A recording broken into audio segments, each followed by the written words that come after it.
same story when it comes to Joel Embiid. And Jay Will was right. You can't win a championship with Joel Embiid being one of the faces of your franchise because you can't trust them, right? You can't trust them to be available.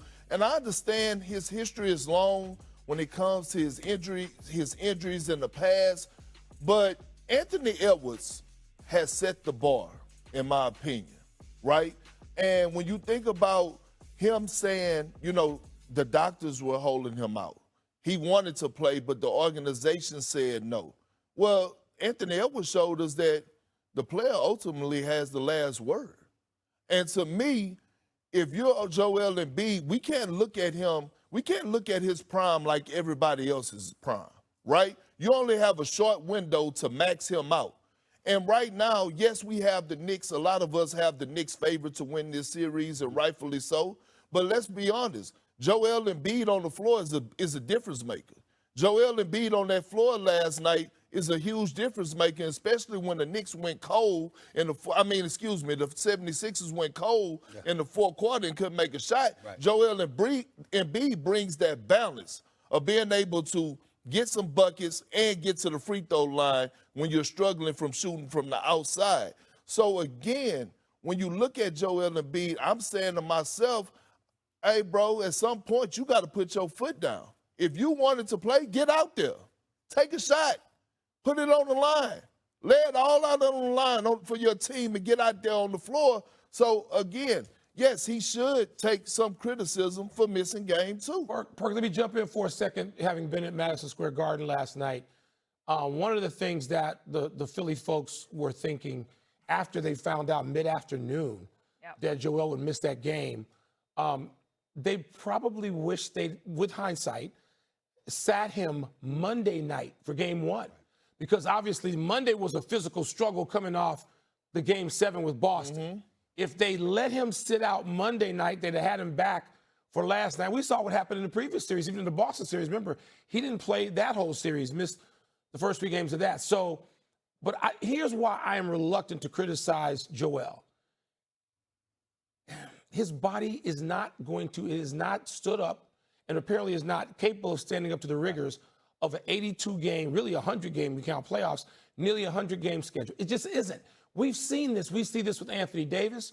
We saw this with the great Hall of Famer Bill Walton. There are guys, particularly 7-footers, and I know, Perk, you know this firsthand because you played against these guys and you were one of these guys having to play through this grind. There are certain guys, despite being just lavishly talented, whose bodies cannot stand up to the demands of a nearly 100-game season, and that's been Joel Embiid. You reminded me of this early on. He missed his first 2 seasons he couldn't be out there and play. Mm-hmm. I don't think he's played 70 games once, if he has, only one time. So we shouldn't have been surprised by last night. The Sixers players know how to play without him. They nearly got away with one. More than one thing can be true. With Joel Embiid in that game last night, Maxi's not hangdog tired. Paul George is not hangdog tired. Those guys ran out of gas late with Embiid on the floor. That is unlikely to happen, but I would bet you he'll be out there Friday night. And this series, if it gets to 2-1, it's still a series. I'm with Wilbon on this. The most games that Joel Embiid has ever played in his career in a season is 68. Of all the years that he has been in the NBA, Perk, 10 years playing. The first 2 years he missed completely. The last 10 years he's played. Only 4 times has he played more than 60 games. And he's never played more than 68. The man, his body can't take it. Everybody can't be Ant-Man. Ant-Man, the way Ant-Man came down in that first round series, all right, we thought he was going to be out a hell of a lot longer. But Ant-Man is different. And yes, you're absolutely right. Players, for the most part, you got to make that call. No question. You don't want to hear about no medical staff, team, all of a sudden. No, you going to make that determination. But Joel Embiid is the exception where you put your foot down as an organization because of how fragile he is. And those 2 times his teammates fell into his knee in game 1. Both of those were legitimate style incidents that could have led to him being out the rest of the damn series, to be honest with you, especially when Maxey fell into him. I'm just making the point that I can't, listen, if you're somebody that has durability, that usually has durability on your side, and you've shown an ability to overcome it, that would be different.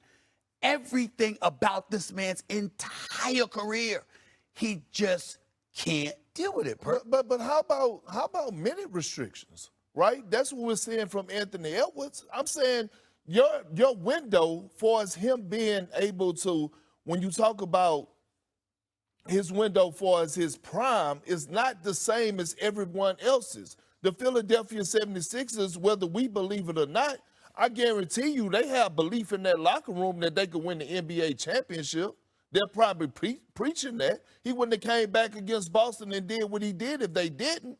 At this point, you feel bad not only for Nick Nurse, but you also feel bad for the guys in that locker room.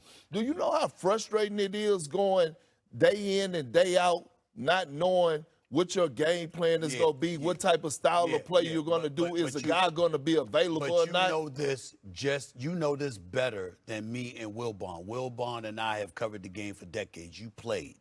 Here's the deal.